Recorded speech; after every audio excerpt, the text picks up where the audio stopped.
6 வகை பெயர்கள் சொல்லி கொடுத்தேன்ல. பொருட்பெயர்னா என்ன? பொருள் பெயர்னா இப்போ இது ஒரு டேபிள் பேடு, இது ஒரு ஸ்டேபிள், அதுக்கப்புறம் இது ஒரு பென்னு. சரி, போதும். இடப்பெயர்னா என்ன? இடப்பெயர்னா இப்போ ஒரு ஆஃபீஸ், ஹாஸ்பிட்டல், டெய்லரிங், எப்படி சொல்கிறது, டெய்லரிங் ஷாப். போதும். 3 சொல்லுங்க, நிறைய வேண்டாம். கால பெயர்னா என்ன? இப்போ கால பெயர்னா டேஸ் மாதிரிவா? Days, time. இப்போ வந்து லைக் என்ன சொல்கிறது, சாட்டர்டே, சண்டே, மண்டே, இது 3மே டே குறிச்சே இருக்கே. அப்புறம் காலை, அதுக்கப்புறம் காலை, நைட்டு, ஈவினிங் டைமு, அதுக்கப்புறம் வேறு என்ன, ஆஃப்டர்நூன். சரி, சினை பெயர். சினை பெயர் இப்போ என்ன சொல்லலாம்? சினை பெயர்னா பர்சன் மாதிரியே.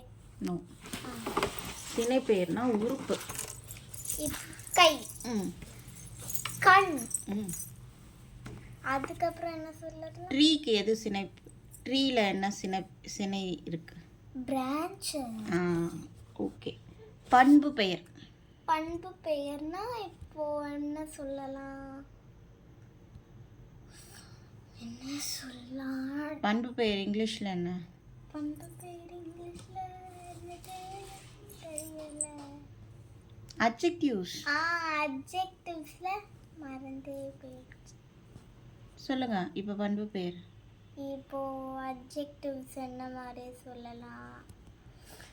அட்ஜெக்டிவ்ஸ்னா ஆர்டிகிள்ஸ் இல்ல, என்ன சொல்லலாம்னு தெரியும். அட்ஜெக்டிவ்ஸ் என்ன? how you describe yourself, how you describe யாஷ்வி. யாஷ்வி ரொம்ப கியூட்டா இருக்கு. இதுதான் பண்பு பெயர். நல்லது, கெட்டது, பாகற்காய் கசக்கிறது, பாவக்காய் எனக்கு கசக்கும், சாக்லேட் இப்படி இருக்கும், இனிப்பாக இருக்கும், இதெல்லாம் தான் பண்பு பெயர்.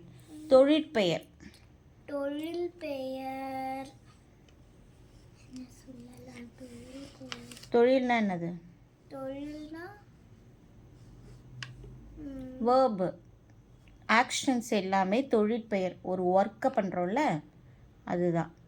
ஸோ ஓடுதல், நடக்கிறது, சமைக்கிறது, தைக்கிறது, எழுதுறது, இது எல்லாமே தொழிற்பெயர். பாப்பா பண்ணுறது. ஆமாம், பாப்பா பாட்டு பாடினாள். பாடினாள்ன்றது தொழிற்பெயர். சரியா? இதுதான் 6 வகை பெயர்கள்.